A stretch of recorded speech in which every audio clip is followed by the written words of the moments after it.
The Clawbringer is like if Reinhardt and Thor had a Wonderlands baby. Oh, and you also get a Wyvern pet, which is pretty cool. Let's break down this class, everything you need to know about it, and how to play it. Let's go.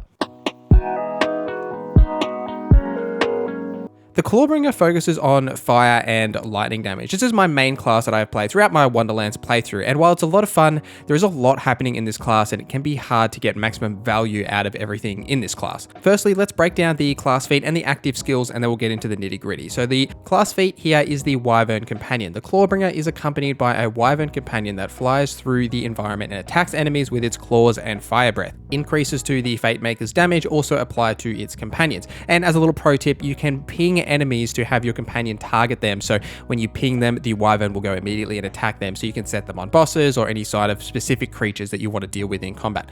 The active skills here are Cleansing Flames. The Fate Maker summons their hammer and slams it into the ground, dealing melee damage and creating a massive fire nova, dealing fire ability damage to nearby enemies. And the Storm Dragon's Judgment. The Fate Maker summons their hammer and hurls it, dealing lightning ability damage to all enemies it touches, and it sticks wherever it lands, dealing lightning melee damage every second to all nearby enemies. You can also recall this hammer to reduce its cooldown. It'll hit every enemy in its path. Between these two active skills, one leads towards more of a ranged build, which is the Judgment, and one leads more towards the melee, which is the Cleansing Flames. Now, out of the two skills, I think Cleansing Flames is significantly stronger because you can actually guarantee you're going to hit something with it. The Storm's Judgment is a little bit hard to hit, and then when you do hit enemies, there's no guarantee they're going to stay in the electrical energy that it does provide, so you might have to call it back early, and it's hard to get really maximum value out of it, whereas the Cleansing Flames, in a lot of cases, enemies are going to group up on top of you anyway, and you can pop that and get maximum value from that ability. The playstyle for this class is a little all over the place, and I think that's a good thing, while maybe possibly a little bit of a bad thing, and it's because there isn't really a clear direction.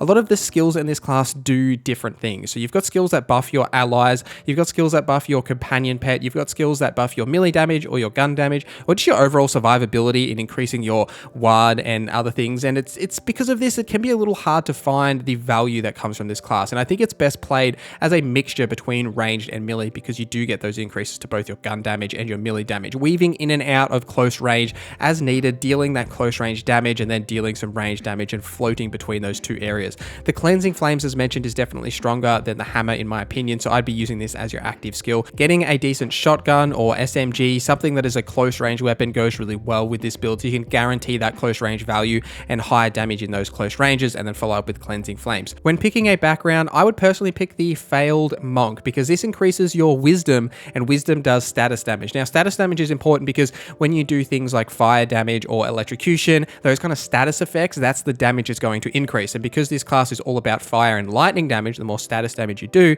the better it will actually be. I would stay away from the Rogue Alchemist because it does give you wisdom, but it decreases your constitution, which is less valuable for a melee class like this because we do want to have a high constitution which buffs our maximum HP and our ward.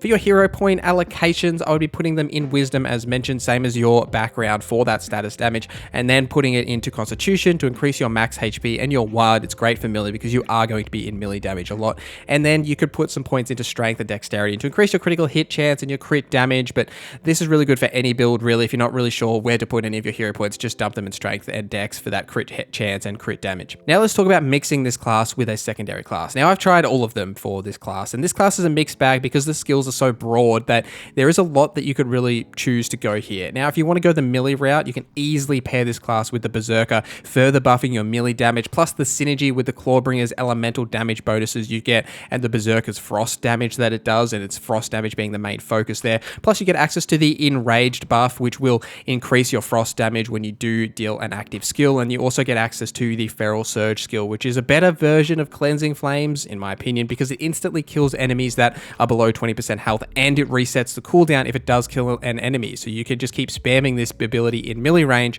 and you could just have a great time with this. Or you could go the pet build route. Now the pet build route, you could go something like the Spore Warden as their class feat, is very similar to the Clawbringer except it's a mushroom companion that does poison damage. Pairing it with the Spore Warden allows you to further buff all of your companion abilities because the Spore Warden is kind of like the companion class, so you get buffs to those companions and then you get the two companions so they can take most of that brunt of damage while you can kind of lay around in the back attack. And in this kind of scenario, that would be where the Storm Dragon's Judgment skill would become even more valuable because you can stay around in the background and use that range skill.